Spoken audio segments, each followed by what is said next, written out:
OpenAI, the creators of GPT-3 and DALI 2, which we have talked about at length, these generative AI tools, they actually just launched a program to fund and support founders who are creating transformative AI companies. And the program is called Converge. And according to OpenAI, it is a highly selective 5-week program for exceptional engineers, designers, researchers, and product builders who are using AI to reimagine products and industries. And so, as a part of this program, the entrepreneurs and founders receive a $1 million equity investment from OpenAI's startup fund. They get early access to OpenAI's models that they're building, as well as a host of other benefits, including office hours, workshops, and some mentorship. And so OpenAI said the motivation for this is, quote, the belief that powerful AI systems will spark a Cambrian explosion of new products, services, and applications. So we have this whole other world of companies and organizations and people who are highly motivated to start disrupting existing businesses using artificial intelligence. So, Paul, you're a successful entrepreneur. You founded multiple companies. Why are hungry entrepreneurs so important in the world of AI? And what do we anticipate the effects of things like this to be? This one was really interesting to me. There's a couple of things that jumped out to me early on. The idea, so OpenAI, again, we talk about OpenAI all the time, but if you're not familiar, again, it's GPT-3, which powers a lot of the AI writing tools, as Mike was talking about. DALI, the image generation technology. They have a co-pilot that does coding. They're all kind of playing the same space, whether it's stability or Runway ML is another one we love. Doing really cool stuff. But OpenAI is building the tools that other people can build on top of. And so what they're doing with this program is basically saying, come build on our platform. We will fund you. And I think they're doing 1 million for at a $10 million valuation. So I think they're taking, I don't know if that's pre-money or post-money, but they're taking roughly 10% of the company for you to build on top of their technology. The thing that jumps out to me here is the great unknown I struggle with personally on where we're going to go with generative AI is, and I think we talked about this last week. If I'm building my technology today on GPT-3, the most advanced language model that I'm aware of that you can build on right now. I mean, Google has Lambda, but you can't build on it. Cohere is interesting out of Toronto. Like that's one we talk about a lot. You can build on that one. You can get access to their APIs. But GPT-3 is certainly the most popular at the moment. But I always wonder, like, well, what happens when GPT-4 comes out?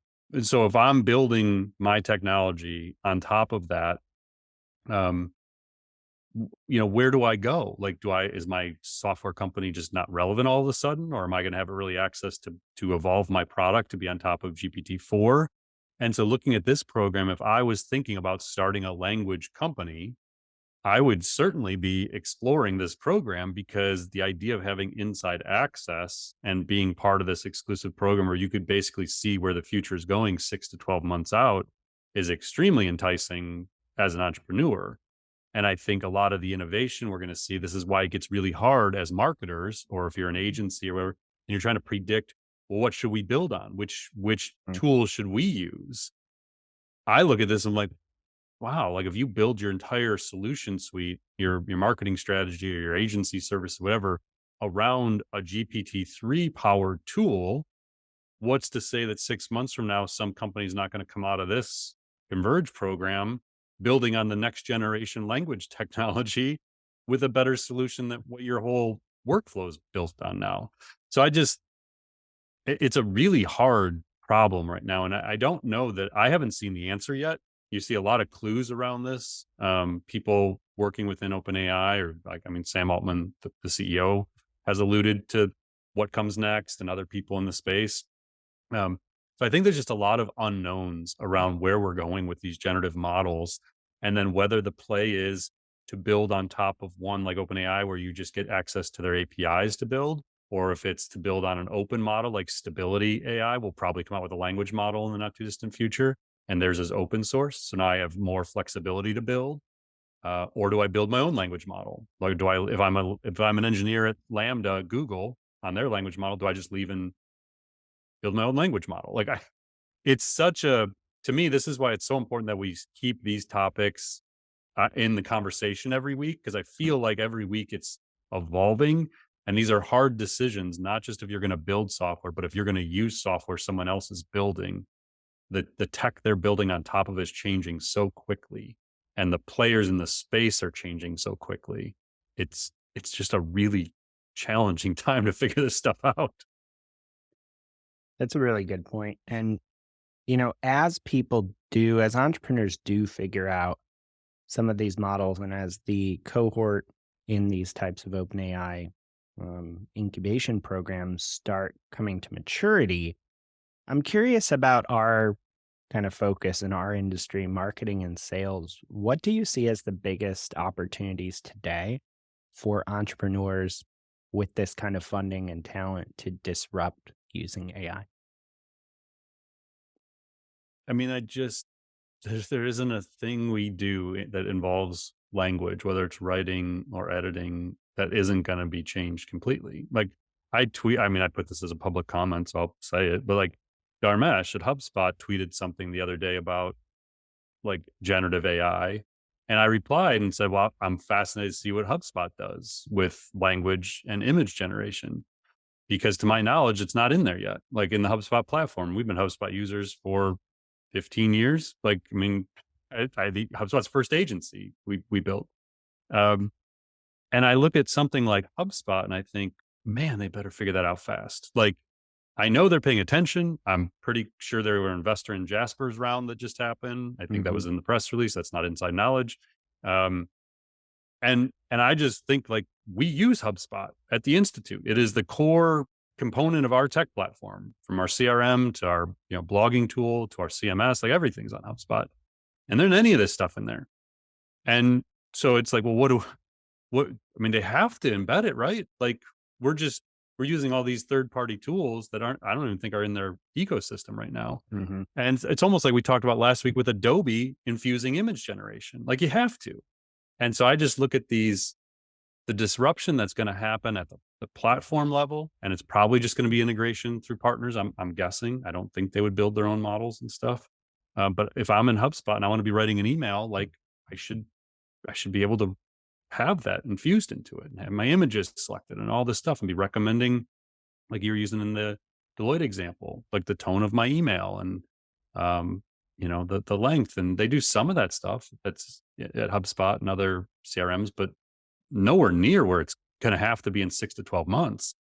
So I think for entrepreneurs, it is a wide open space right now. Like there's so much opportunity to do this stuff, but it's going to move so quickly that speed is going to be critical. And a big challenge is it's in a time when the economy is really, really tough. Like it's hard to raise money. It's hard if you're running a startup to pivot and be able to get follow on funding right now. So it's just such a wild time. I mean, it really is. Like, I don't know if sometimes people think like we have all the answers because we're running an institute about this stuff. Like this is open the curtain. Like we don't know where this is going. We're just paying attention and trying to figure it out and trying to give people clues. Whether you're listening and you want to build something, or you're listening, you want to build on something, like you want to build your marketing writing team around something. There's a lot of unknowns right now, but hopefully, we can help people maybe connect some dots and just go in with eyes wide open about what they're going to be doing next. Yeah. And I think you made a really good point there too, is that, some of the leading companies don't have it necessarily fully figured out either. I mean, today, like you mentioned, we use HubSpot, and I and our team are trying to use these third party tools to essentially cobble together what features would be fantastic to have in the platform and seem like a no brainer. I mean, we're using AI to assist in certain cases with certain inspiration ideas for content, for some shorter form content to get us started. Obviously, subject lines, titles, headlines, image generation. I mean, we're starting to use Dolly 2 more and more for blog post images. And you just sit back and think, like, how much easier would my job be if that was all a button in HubSpot, right? Right. And I think that's the point of their ecosystem, is they realized long ago they couldn't innovate at the pace they needed to with all the things they would build in. So they built an open ecosystem that lets other people build smarter features. And Yep. I think that ecosystem has to get smarter. The last time we dug in was probably 12 to 18 months ago. I think we wrote a blog post on ways to make HubSpot smarter or the ways it was using AI. And at the time, there was like 10 native features. And then when we looked at the ecosystem, there was only like 10 vendors we recognized as being AI companies. I'm sure that has changed in the last 12 months, but I would think that as you move forward, that's going to become required. Like, I mean, I've said this before, like, I don't know how a software company exists in 3 to 5 years that isn't AI powered. Like, all these social tools and ad tools and writing tools and SEO tools and email tools, like, if the software doesn't have AI infused into it, I just don't even know how it's going to be relevant. Um, but so I think that would play out in HubSpot's ecosystem as well. I think every one of those software companies has to figure out AI real fast, or somebody else will. Somebody's just going to build a smarter version of their tool.